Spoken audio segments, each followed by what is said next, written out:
कानून पर supreme court में हुई सुनवाई एक पड़ाव पर आकर रुक गई है। अगली सुनवाई अब 5 मई को होगी। कोर्ट ने सरकार से 7 दिन में अपना जवाब देने के लिए कहा है और इन सब के बीच वक्फ संपत्ति को लेकर यथास्थिति बनी रहेगी। रिपोर्ट देखिए।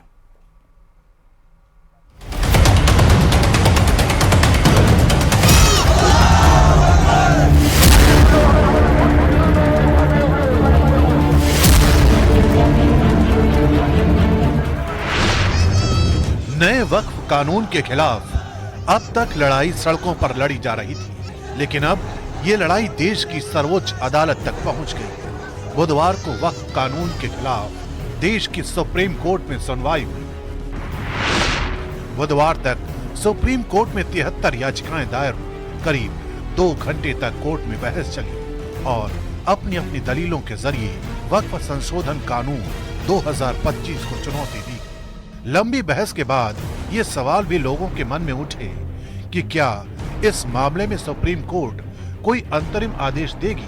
कोर्ट ने सुनवाई के दौरान इसे लेकर कुछ संकेत भी दिए और आखिरकार कोर्ट ने केंद्र सरकार से जवाब मांग लिया कि हम लोग जो अंतरिम आदेश जज माननीय न्यायालय देना चाह रही थी, हम लोगों ने उसका विरोध किया, यह कहते हुए कि हम लोगों को अपना पक्ष रखने का मौका नहीं दिया गया है। हम लोग अंतरिम आदेश पास होने से पहले अपना पक्ष रखना चाहते हैं।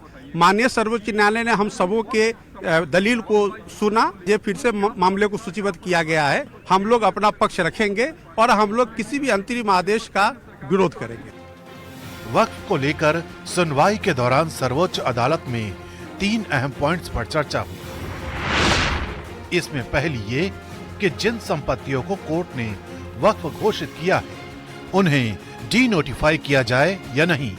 दूसरा ये कि नए कानून का वो प्रावधान लागू न हो जिसमें कलेक्टर जांच में कोई संपत्ति वक्फ प्रॉपर्टी नहीं मानी जाएगी। और तीसरा ये कि वक्फ बोर्ड और सेंट्रल वक्फ काउंसिल के सभी सदस्य मुसलमान हो या नहीं। वो ये कह रहे हैं कि इससे मुल्क के बसने वाले मुसलमानों का फायदा। झूठ बोलते हैं, झूठे हैं। इन औकाफ को बिल्कुल ख़त्म कर देने का, बल्कि इनको खाने के लिए एक रास्ता निकालने की ये चीज़ है। हमारे हज़ारों करोड़ के औकाफ को वो ख़त्म करना चाहते हैं। इंडियन हिस्ट्री में शायद पहली मरतबा ये हो रहा है कि स्टेट गवर्नमेंट जो है वो फेवर में गई है, इसके वक्फ बिल के फेवर में। और हमेशा सुप्रीम कोर्ट में जाया जाता है अपनी फरियाद लेकर कि भाई हमारे खिलाफ ये हुआ है। वहाँ उल्टा मामला फेवर में गई है। 6 स्टेट गवर्नमेंट फेवर में, यानी इतनी मोहब्बत उनको मुसलमानों से हो गई है कि स्टेट गवर्नमेंट जा रही है, मुसलमानों के फेवर में जा रहे हो।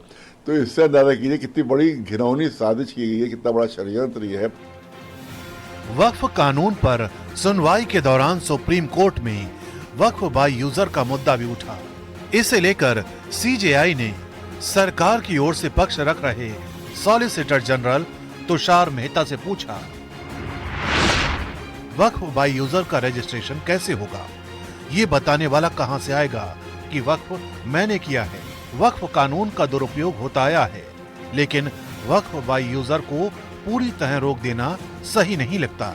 अंग्रेजों के जमाने में प्रिवी काउंसिल ने भी वक्फ बाय यूजर को मान्यता दी थी। इस पर सॉलिसिटर जनरल ने कहा, नया कानून मुसलमानों को खुद ट्रस्ट बनाने की अनुमति देता है और उनके लिए वक्फ को ही संपत्ति सौंपने की बाध्यता नहीं है। सेंट्रल वक्फ काउंसिल में गैर मुसलमानों के होने से वक्फ के काम पर कोई असर नहीं पड़ता। ये काफी हद तक एक एडवाइजरी संस्था है और इसमें केंद्र की तरफ से नामित प्रतिनिधि शुरू से हैं। सेंट्रल वक्फ काउंसिल में 2 पूर्व जज भी होंगे। इस पर सीजेआई ने कहा वो गैर मुस्लिम हो सकते हैं। एसजी ने कहा इस हिसाब से तो आप भी इस मामले को नहीं सुन सकते। इस पर सीजेआई बोले, ये तुलना मत कीजिए। बेंच पर बैठे जज इन बातों से अलग हटकर सुनवाई करते हैं। एसजी ने कहा, मैं सिर्फ याचिकाकर्ताओं की उस दलील की व्यर्थता के बारे में समझा रहा था। 22 में से अधिकतम 2 सदस्य ही गैर मुस्लिम होंगे। सीजेआई ने पूछा, क्या हम इस बात को रिकॉर्ड करें? एसजी ने कहा, मैं लिखित हलफनामा दे सकता हूँ। Large section of Muslim community are wholeheartedly welcoming this act. It is in India, is the largest in the world, And despite having the largest Waqf properties in the world, how come these properties are not being utilized for the welfare of the Muslim communities? If so much of Waqf properties are being mismanaged by few of the powerful people who are, in a very surreptitiously mishandling the entire Waqf properties. वक्फ कानून को लेकर 70 से ज्यादा याचिकाओं में अलग अलग बिंदुओं पर सवाल उठाए गए हैं। जाहिर है इन सब की सुनवाई में लंबा वक्त लग सकता है। तो वहीं हुती विद्रोहियों के